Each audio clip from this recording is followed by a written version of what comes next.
Good afternoon. Welcome to this session of the Passaporta Festival, completely devoted to Russia and the Kremlin and Putin. And I'm very pleased to be able to present to you Mikhail Zygar, the author of this remarkable book, All the Kremlin's Men, which is a sort of a history and a sort of a character sketch, you could say, of Putin and of all the people behind and around the president of Russia. Mikhail Zygar is a Russian journalist from Moscow, a writer, also filmmaker, and founding editor of a television channel, TV Dozhd, or TV Rain in English. And a few years ago, I think he started this, well, it's a bit of a masterpiece, isn't it, about Putin. And I want to ask you, start off this interview with a couple of questions about the beginnings of this book. And in particular, I want to ask you, Mikhail, about the reasons why you wrote it. This is a general question, but more specifically, with what reader in mind did you write this book? With the Russian reader in mind? I would assume that Russian readers in general already know a lot of the history behind Putin and the people behind Putin. Or did you have to inform them as well about this particular figure? Thank you so much, and thank you for coming. And I'm sorry for not speaking Dutch or French. Speaking about the beginning of the book, that was like year 2007, long time ago. Yeah. And actually, I had an illusion that time. I was wrong, because that year had to be the last year of the second presidential term of Vladimir Putin, and many of Russian journalists were absolutely sure that he was going to leave, and many people thought that year, 2007, had to be the last year of Putin's Russia. So my initial goal was to come to some conclusions and to write to him or something. To write the book about Putin's presidency, about 2 terms of Putin, and when I was thinking of the audience, I was thinking of the people who are going to live in 100 years. Actually, that became my mantra. I was addressing my interlocutors. I was addressing the newspapers when I was asking them to talk to me. I was asking for off-the-record interviews. They were asking me, why do we need to talk to you? My answer was, I'm not going to publish an article tomorrow. I'm not going to make a research that is going to be published next month. Right. That's going to be a book. If you want to be understood by the people who are going to live in 100 years, why do you want them to understand what was your ambition, what were your hopes, what were your dreams, why did you act like that? Right. And actually, I was successful. Many Russian high-level bureaucrats that would never talk to me as a journalist suddenly became tempted by the perspective to have their role in history. They wanted to become great political leaders of that time. Yeah. And in that way, with that method, somehow you managed to extract all kinds of details from these politicians that you interviewed. That took me 7 years, actually. Yeah. 7 years. Yeah. With that mantra, that took me 7 years to knock to every single door. I managed to talk to, that's something like 100 people, probably slightly more. I was trying to get in touch with them as many times as I could. Right. Sometimes I was with some people I was trying to talk like once a month or once a year at least to get some more details. Of course, they were reluctant to speak freely about present days. They were very much more eager to speak about the beginning of Yeltsin's period, let's say, but what has happened 15 years ago. But it took me quite a long time. Yeah, because they were thinking about their role in history, and that sort of opened them up to you. I understand that. Did you also interview Putin? No. No. Okay, but you did. You know, I did not. I was thinking about that. If I should try, I understand that normally I didn't have a chance, but because not because it's impossible to interview Putin. First, I was a war correspondent working for Kommersant newspaper, and I was not in a position to interview him. Then I was deputy editor-in-chief of Russian version of Newsweek, and the magazine was shut down in a year and a half after I entered. But after that, I was editor-in-chief of Dost, that had the reputation for being the only independent news TV channel. And that wasn't logical for him to give interview to me. Right. Yeah. But at the same time, you managed to extract all kinds of interesting information from the people that you interviewed, and we will talk about the people more in detail that you did interview later on. But some of these details are quite peculiar and are probably not known to the general interested reader on Russian matters. For example, that Putin swims 2 hours every day, or that he plays hockey at night. That's common knowledge. I think the book is filled with the information no one knows, but hockey and swimming, that is what something everyone knows. That's normal. So he is like 3 times a day, right. Probably 4. Right, but I want to talk about this more sensitive information that you got from your interviewees. At some point you say, even in the beginning of the book, I can't quote really who is saying something to me here. How did you deal with that information? How did you think about it when you were doing these interviews? And can you give an example of something that you thought was very sensitive information that you maybe have struggled with your own, in whether you should incorporate it in the book or not? No, actually that was rather easy for me. Yeah. Russian journalism is based on off-the-record interviews. Mm-hmm. That's common knowledge. It has been like that at least since the beginning of this century. Actually, the best years of the independent journalism in Russia happened to be like the end of 90s and the first 5 years probably of 21st century. But we all know that Russian newsmakers cannot speak honestly, cannot say any word of truth if they speak on the record. That's a strict rule. They speak off the record and can confess in some can say truth, but that's impossible to have the same thing on the record. So for me, that wasn't difficult to explain to my newsmakers that everything they say won't be quoted unless I've got their confirmation. Mm-hmm. So after all the conversations, I had those quotations I wanted to attribute to them.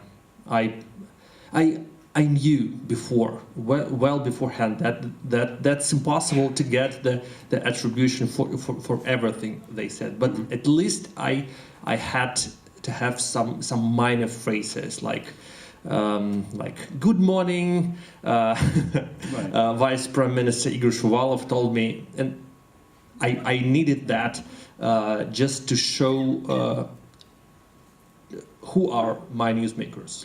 Is there anything in the book that you hesitated, that you maybe said, well, maybe I should not put it in the book because it's going to be explosive information, that you did in the end put in the book?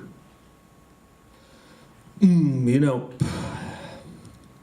a lot of things are rather delicate. Yes. Yes, I had a lot of doubts. I had my editors, my publisher was first. My publisher was sure that the book probably was going to have some problems, and in my contract I've got very interesting point. If all the copies of the book are arrested, I don't get any money for the book and have to return the advance payment. Fortunately, the book was published in Russia and even is being sold now. After all that, when the book was almost completed, I had a call from the lawyer of the publisher. I think that's very funny, because not the lawyer himself, the one of the managers of the publishing house called me and said, the lawyer has read the book, and he strictly asks you to remove everything connected to, I've forgotten the name. Oh my God. Yeah, he didn't want me to mention the name of the man. I forgot. Well, I think your lawyer was very successful in making you forgetting it. I did not do that. so I can find it. That's the, or maybe or maybe sorry. Will I have to find it. You have to find it. That's the right hand man of Ramzan Kadyrov, actually. Okay, I was actually thinking of the Kadyrov chapter. Yes, that was about Kadyrov and his you know, I'm terribly sorry. For 2 years after I finished the book, I've been writing another book about the history of Russian Revolution of 1917. So now I'm living in the past. in the past. So, okay. So I've forgotten. Adam Delimkhanov, yes. All right. Okay. Yeah. So the lawyer asked me not to mention the name of the person, because he thought that would be very dangerous. Right. Is it connected with the law? No, that's not connected with law, but it's just very dangerous. Right. Just don't mention him. So you did mention him, because he's mentioned here. We know his name, and But going back to this particular chapter on Kadyrov, because, I'm asking you because issues about freedom of speech and putting things in the open are, of course, important to your work as a journalist in Russia. And I'm also pressing you on this particular question because you are a resident of PEN in Belgium for the moment, which is an international organization which protects authors and their freedom of speech, and journalists and their freedom of speech in countries where it is not guaranteed to have that. So in this particular case, it seems like what you are telling is that it's not exactly state censorship, but it's more being afraid that something might happen when you put particular information in a book. And the Kadyrov chapter, Kadyrov, who is the leader of Chechnya, it seems that some information there is quite sensitive and might have some repercussions for you and your position as a journalist in Russia. Is that correct? That's correct. I can speak about that in some. Yes, it's not. But there is not any real state censorship in Russia. It's all about self-censorship. and there are different levels of self-censorship, self-censorship of the owners of the media, self-censorship of the editors, self-censorship of the writers. Everyone knows. It seems that everyone knows that there are the rules and they must obey them. Actually, those rules do not exist. It's only imaginary rules. Several people, several newspapers and TV channels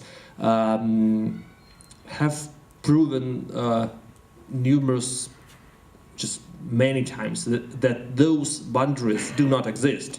You cannot name those persons whom it's forbidden to name. You can touch those topics. Right. It's usually if the journalists are not afraid, that's okay. But sometimes not. Sometimes there are exceptions. Sometimes it can be dangerous. But actually no one knows exactly where are those boundaries and which exactly rules you cannot break. Right. And do you know what the danger is? Because the rules are maybe imaginary and you have to guess, but the danger is probably not so imaginary, I assume. Or is it? There are the facts, and the facts say that that Chechen Republic looks like another state within Russia, and many Russian laws are not applied there, and probably the situation with the freedom of speech and human rights in Chechen Republic is much more severe than it looks in Russia. It's much more authoritarian than the rest of Russia. So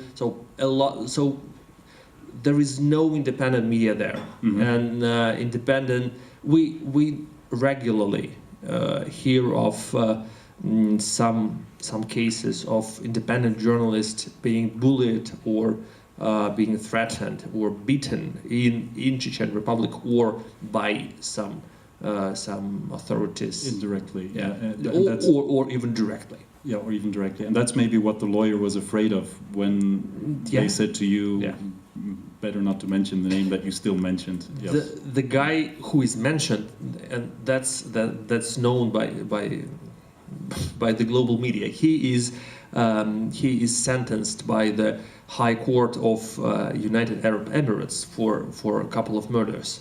So yeah, okay. Let's return now to the main figure of the book, Putin. The book starts off with the kind of puzzling question: how can a rather insignificant, or unknown at least, former right-hand assistant of Anatoly Sobchak, the mayor of Leningrad at the time, from nowhere suddenly rise to such a prominent position in power and cling to power for such a long time? That's basically the underlining story, it seems, or question of the book. But one of the answers you give is that the figure of Putin is not in itself alone as a person responsible for this, but it is some kind of Putin system. There's a collective Putin, you call it at some point. Perhaps you can explain a little bit what you mean by this collective Putin, by this collective system.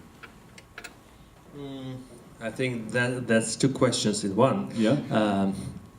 Speaking about collective Putin, yes, I really think that all the books written about Putin and most of the articles written about him are focused on his personality, and his role is exaggerated. He is, I would say, he is idealized by most of global media, because he looks like the unique hero or unique villain who's got a plan, who's got a plan for the world, for himself, for the country, who had a plan even being a tiny assistant of Anatoly Sobchak, how to rise to the power. Yeah. I think that's very naive, or that's not deliberate, but that's exaggeration. Yeah, it's not. There's no that's secret not, mastermind or something. Yeah, I think so. That's why I think that's important. That the book is not a biography of Putin. Yeah. That's not about him. That's about the system and the people who are surrounding him, the people who are forming the system. And actually, the protagonist of the book is the title. All the Kremlin's men. That's the people who run Russia. That's the army of Russian bureaucrats who are really important. And Putin is actually one of them. He is very ordinary. He used to be very ordinary Russian bureaucrat. And he understands how that army, how that machine works. He understands those bureaucrats. They understand him. And that's why that was rather easy for him to become number one and to stay in power, because he is one of those. Yeah. He's the ordinary. He is rather ordinary Russian bureaucrat, and he was like that from the beginning. So he is also dependent on them. They are maybe Absolutely. dependent on him, but he is also dependent. There's a remarkable point in the book where you sort of illustrate that with, if I remember correctly, the hostage taking at the Nordost musical a few years ago. I don't know which year exactly. It was 2004. When you write in the book, at that point, Putin thought about quitting, about thinking that his career was over. But then 2003. 2003. I'm sorry. Yeah. And then the events turn out that it becomes not even important in terms of the changing the power structure. So maybe you have to say a little bit about that hostage taking and the implications of it, or the non-implications of it, as an illustration perhaps of this possibility to remain in power. Yeah, actually, if that's a good example. I mean, I'm just suggesting this. That's a very important point, not turning point, but actually every single moment is in a way a turning point. In the beginning, Vladimir Putin was a man who has promised to the Russian nation that he's going to guarantee the security of the country.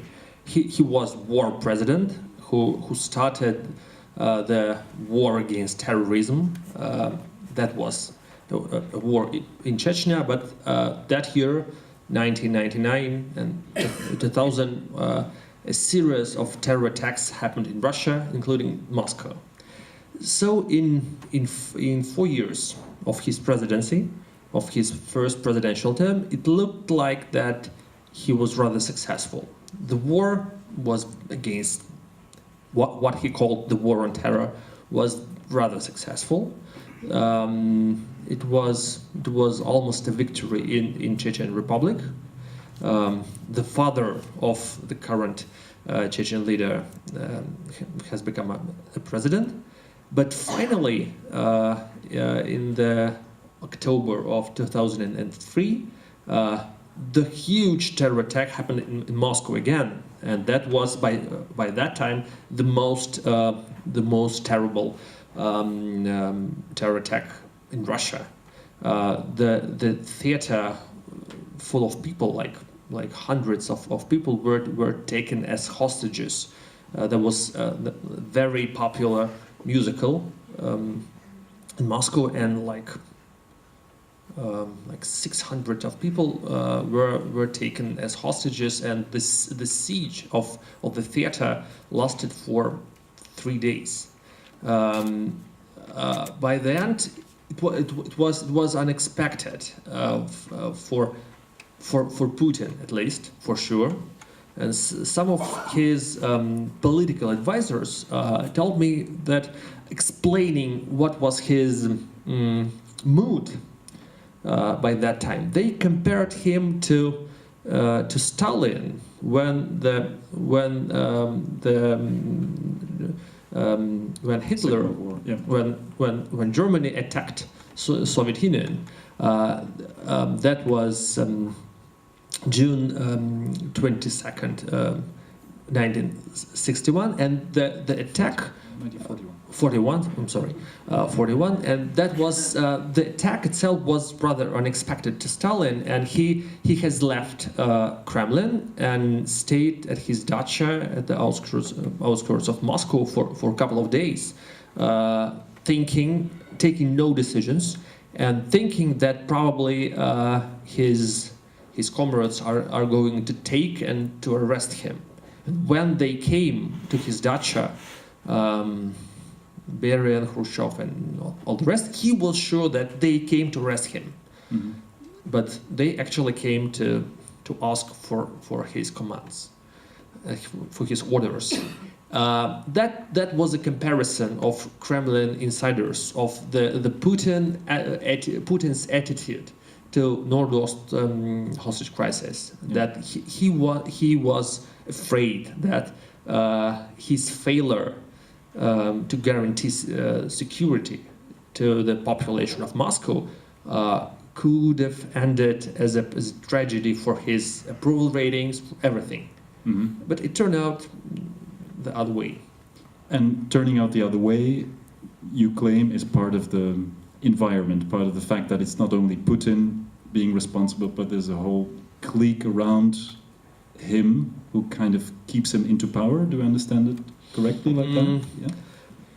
That's a bit more difficult. His desire, he had by the end of his first presidential term, even before that hostage crisis, he had real doubts whether he should run for the second term or not, and he was rather reluctant to run. He had conversations with series of his close assistants, saying that he was not going, but he encountered the strong resistance from all of his inner circle, and especially from his friends who had their business interests, and the strong resistance from the security services, mm-hmm. from the FSB. No one wanted him to go. Everyone needed him as a guarantee of their positions, of their money, of their business, and as a guarantee that they are going to stay there, that it is safe, it is right, and they are secure. Right. It looks like that the Nordost hostage crisis was a turning point for him. After that, he decided that he cannot leave. He cannot leave. He cannot leave his position. Yeah. One in all the chapters, maybe not all the chapters, but in several of the chapters, you talk a lot about a group of people that called the enforcers, siloviki. Who are these people? And how should we understand this category of people? Is it identifiable persons, or is it just a vague term to? I think that's much more a cliche that exists in Russian media as well. And those two groups, like siloviki, as they are called in Russian, or strongmen, versus liberals. Yeah. And that is a stereotype of two shoulders of Putin, and he's got liberal wing and hawkish wing. That's like hawks and doves, mm-hmm. but that's very primitive scheme.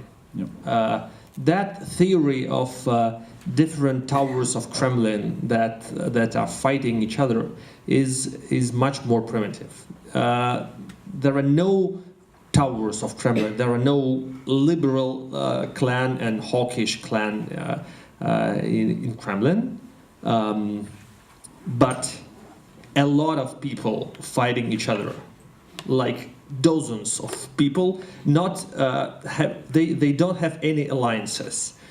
Everybody versus everybody. Mm-hmm. Sometimes they have to form some temporary alliances, but normally they are just each of them is against all the rest. So maybe that's part of the answer to the earlier question of clinging to power and how this group of probably changing group of people, the collective Putin, can cling to power, and that is sort of a constant ad hoc response to changing circumstances and alliances changing all the time. You know, that looks like one of the most important conclusions of the book. Mm-hmm. I think I gave millions of proofs that all the history of President Putin is not a history of a strategy. Everything is very chaotic. Everything is very occasional. It's always ad hoc reaction to the circumstances. He doesn't have a real plan. He had never had a plan in the past, and he doesn't have a plan now. It's always ad hoc reaction to what's happening. Mm-hmm. And so a thing like, for example, the annexation of the Crimea, how could you explain that in the context of this ad hoc development of things? Is this something popping up suddenly, or is this indeed something of a plan that's been underneath the surface for a longer time? You devote a chapter to Crimea. When we are trying to determine the word plan, mm-hmm. I think we usually think of something that exists for more than a year, or let's say. There was a plan about Crimea, and it existed for 3 months. For the first time, the idea of getting Crimea to take Crimea emerged in December 2013. So 3 months ahead of the annexation. And that was a reaction to what was happening in Ukraine. Probably I should tell the whole story of the book. That's like 1/3 of the book of Putin's perception of Ukraine. Yes, please do, because it's very important. That's very important for everyone's, for Russian and for the psychology of many Russians. After all, now I'm sorry. Now I'm writing the book about 1917, and the same things are happening there. Right. So the 100 years ago, Russia happened to be probably the most democratic republics in the world. Very progressive, with very democratic laws. That was the first European country to ban death penalty, and one of the first countries in the world to give women voting rights. And actually, that very liberal and very democratic government crashed in July of 1917, because they could not have a consensus about Ukraine. Because Ukraine wanted to have an autonomy within Russia. Half of the government was okay with that, but the leftist, the socialists within the government, but the liberals, they were strongly opposite. They didn't want to talk about any autonomy for Ukraine. So even 100 years ago, that was a problem. For Putin, um, what happened in Ukraine in year 2004, when the first Orange Revolution happened, and then what happened 9 years after, when the second Ukrainian Revolution happened, that were two invasions. Mm-hmm.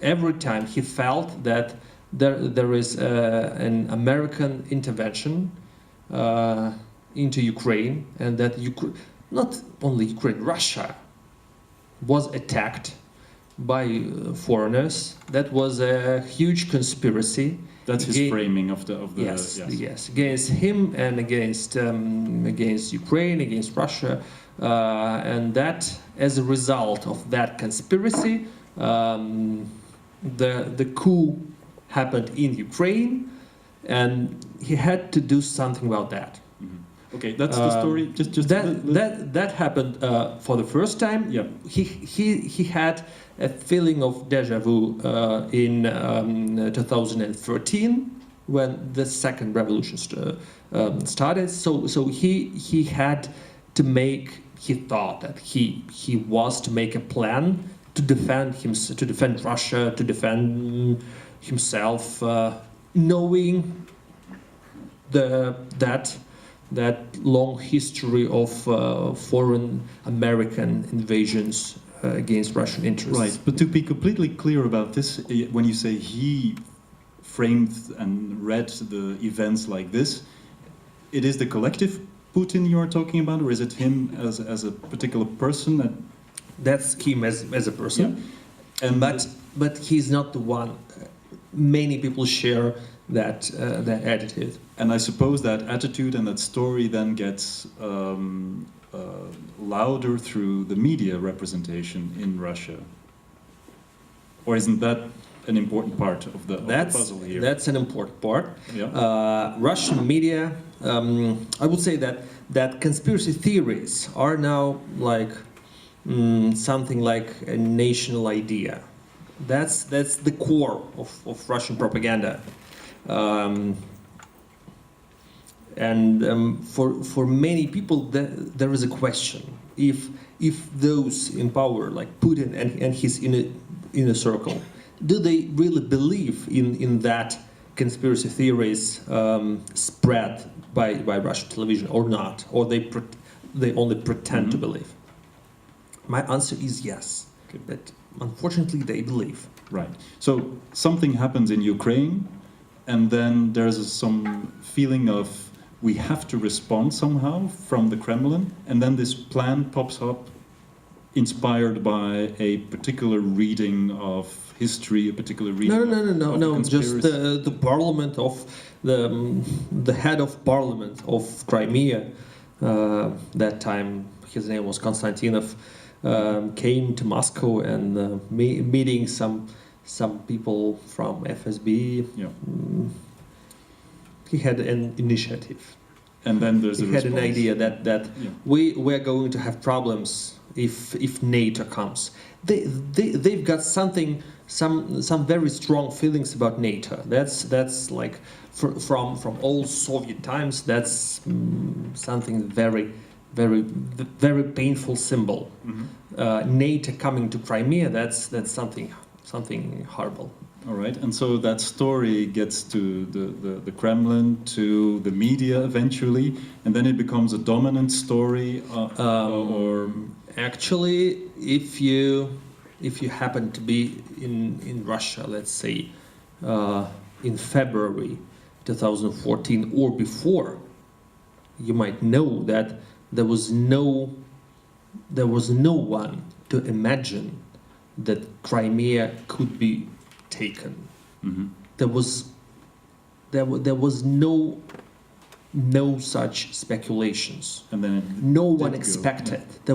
There was no patriotic movement to demand to take Crimea. That idea was not popular. That was not discussed. That was not that idea. That probably people in Argentina are worried about Falkland Islands. People in Serbia are worried about Kosovo. People in India and Pakistan are worried about Kashmir. No one in Russia worried about Crimea. That wasn't a question. And then suddenly it becomes a question in a very short amount of time. Suddenly it became a question. So how can that happen? What happens in that system that makes it so powerful? Actually, that wasn't about Crimea. Yeah, that the Crimea was very success. It was explained in a very comfortable way, but that was not about the Crimea. Actually, that was about the feeling of being superpower, the feeling of national pride that was missing for many years. Actually, just now I can start giving a lecture about the feeling of national pride and its role in Russian history. So please stop me. Since the year 1991, after the collapse of Soviet Union, many people in Russia felt miserable because of several reasons. The economic situation was horrible. The psychological feeling was horrible. Many people who probably not if we can imagine that some of them really believed in the communist theory, but that's a minority. But at least all the people who used to live in Russian Federation really believed that they live in the strongest country in the world, the biggest country, and they were right. They thought that they were right. They were defending something that was true. They probably did not want to build communism, but they never felt themselves as the citizens of evil empire. No one would like to feel himself as a part of evil. Yeah. They were proud of their great country. They, since their childhood, they had a feeling that they are the part of something great. They were proud of that. And after the collapse of the Soviet Union, that was a huge psychological trauma. And the second fact is that that was a psychological trauma no one cared about. I'm sorry for taking that comparison. That's a taboo to compare anything to the Second World War in Russia. But I'm sorry to compare. After the end of the Second World War, there was a Marshall Plan. A huge effort was taken to bring Germany back to life and to bring German people back to normal life, just to make Germany another European country, not the rock state, not the forbidden land, but yeah, Germany is another European country, just like Belgium, Holland, Austria, Italy, and Spain. If we compare that situation to the 90s, there was nothing like that to Soviet Union. Everyone was happy that Soviet Union does not exist. Everyone was happy that we should not care about that. There was no Soviet Union, no Russia. We just there be dragons. Right. Let's forget about that. And that was the feeling for many Russians, that world doesn't care about us. Yeah. We used to be very important people for the world. We used to be, they were proud of helping, like they were sure that Soviet Union was helping some countries of Eastern Europe, some countries of Latin America, or they were influenced by Soviet propaganda, but they were sure that Soviet Union was helping to many countries of the world. like Angola, Cuba, Afghanistan, whatever. After that, the world forgot about them. And for many years, people felt really humiliated. Yeah, and so the Crimea, Ukrainian thing plays into that feeling of Crimea humiliation. turned that upside down. Yeah. Suddenly you have something to be proud of. If no one respects us, at least, okay, then we can take what is ours, okay. And hence the very quick way in which it can become a national issue. Yes, and I would say more. The more Western media demonize Vladimir Putin, the better is his image in Russia. When CNN releases the film named "The Most Mighty Man in the World," oh, that's perfect. First TV channel of Russia would not censor it. Name it better. that's the best. Yes, the feeling that okay, the most scary man. That's okay. Mm-hmm. That's okay to be number one. As long as we can be proud of it. Yes. At least no one ignores us. No one neglects us. Think many people in Russia. Yeah, but that puts you, it seems, in a quite strange position as a journalist who want to report on fact and not on conspiracy theories, because you have to tell to the Russian audience, well, it's a complicated story. It's not so much about Crimea at all. It's about national pride, and there's all sorts of things happening behind the scenes. Actually, the second Iron Curtain for us, that's the worst nightmare. But it seems like that everyone wants it. Yeah. That Russian authorities would love, like not the Iron Curtain, but something like some soft Iron Curtain, probably with the door. Iron Curtain 2.0. Yeah, but that's okay. Yeah. That's okay for them, because having a travel ban and not being able to visit their villas in Côte d'Azur, they bought the new villas in Seychelles Islands and Maldives Islands. That's okay to fly there. No problem. There is no Iron Curtain to Southeast Asia, but that's okay for them to prove to the population of Russia that we are surrounded by the enemies. Yeah, the United States and the European Union are against us, and yes, they are happy with that point of view. Yeah. It seems like that for Western media, that Iron Curtain is very comfortable as well. Mm-hmm. Especially, I did not feel it that much until last year, especially until the presidential elections in the United States. Yeah, especially when I saw the presidential debates between Hillary Clinton and Donald Trump, it seemed like that. Oh, I'm back in 1983. So that was unexpected, and it seems like that everyone is happy with the Soviet Union coming back, except for Russian civil society, because we are living in a country. We're kind of minority in that country, and we are trying to behave like we're a normal country. Where we want Russia to be a normal, decent, I would say, European country.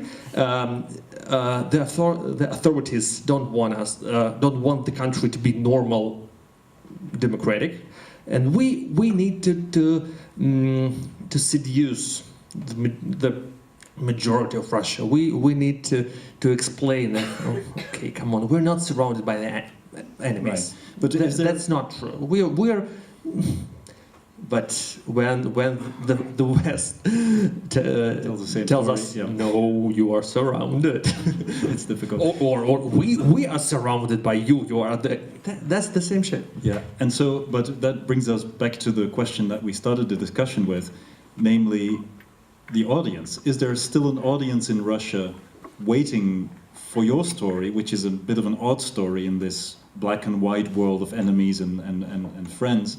Is there still an audience in Russia waiting for that more complex, more truthful story to tell? I really think that even in North Korea, different people think differently. Russia is in any way is not North Korea. Russia, there is still independent media in Russia, very popular independent media. The book was published in Russia, and it has become the best-selling non-fiction book in Russia ever. So there is a hunger for this particular kind of knowledge as well. 150,000 copies sold. Actually, 150,000. That's not a lot. That's not the audience of the first TV channel, but that's something. It's being sold in the bookstores. It's a huge bestseller.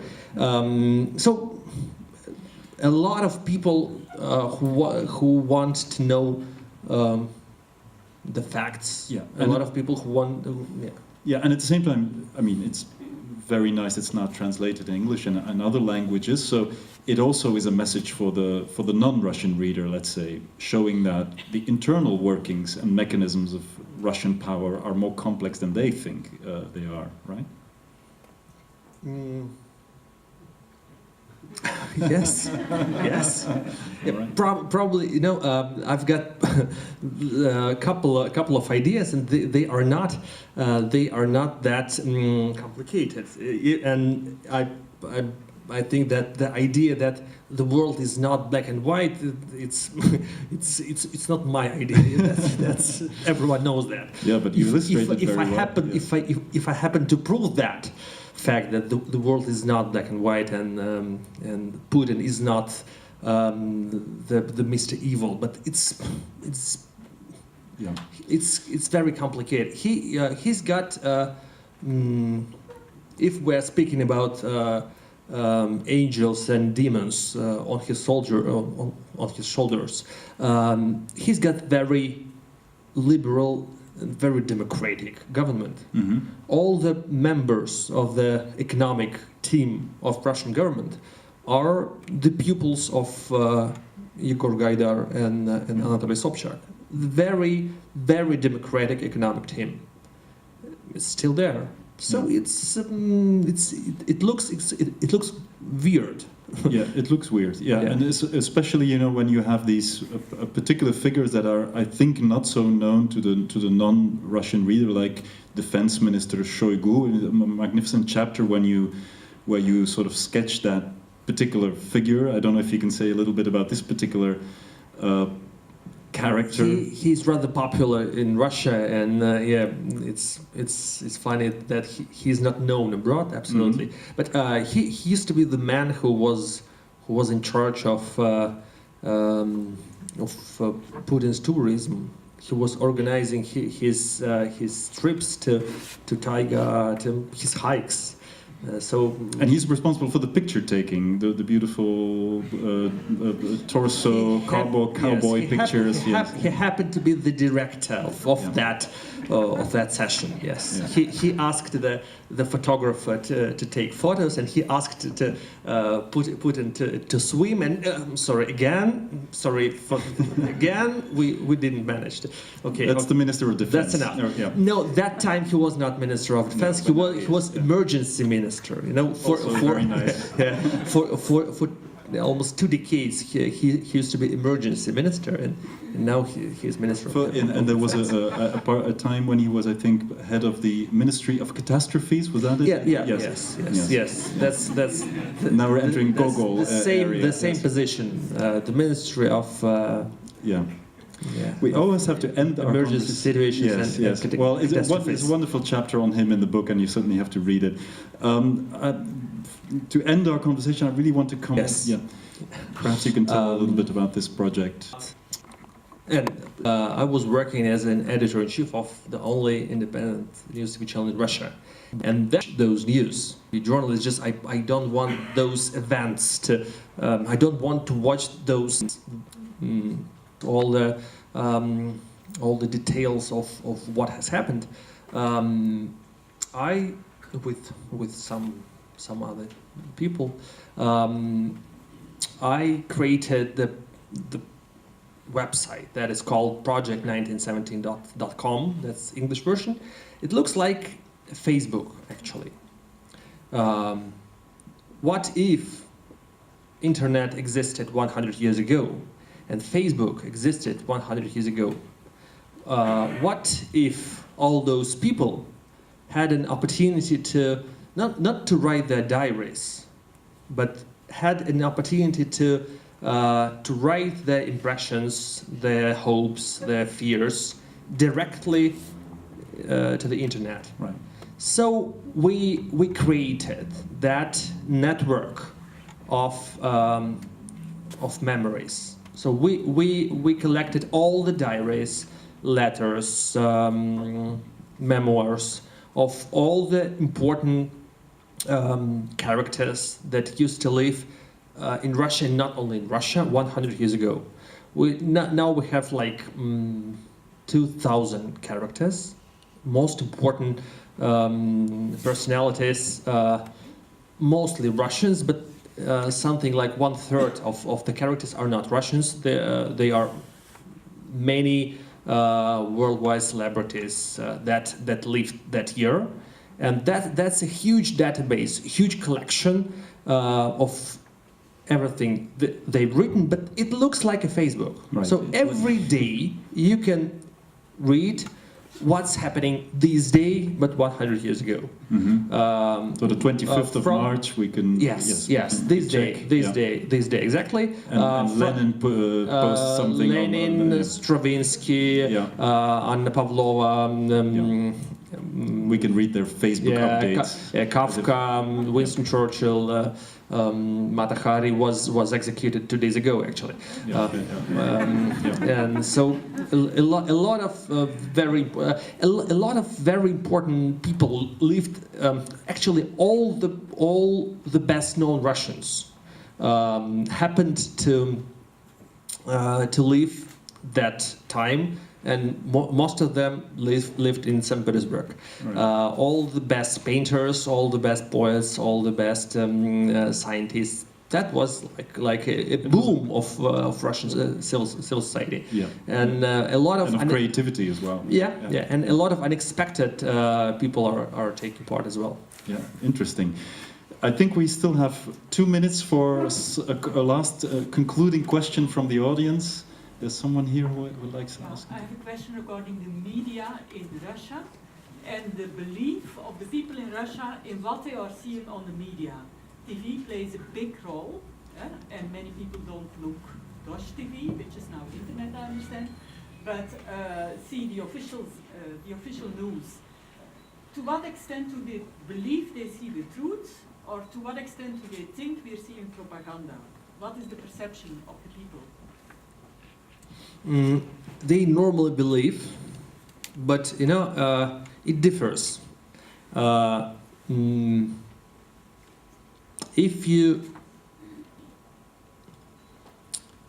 you watch TV, and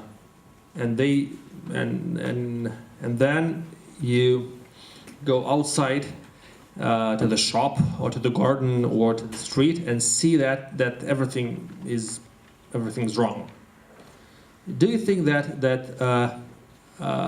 the television lies in every news bulletin, or you start splitting the information, what to believe and what not to believe?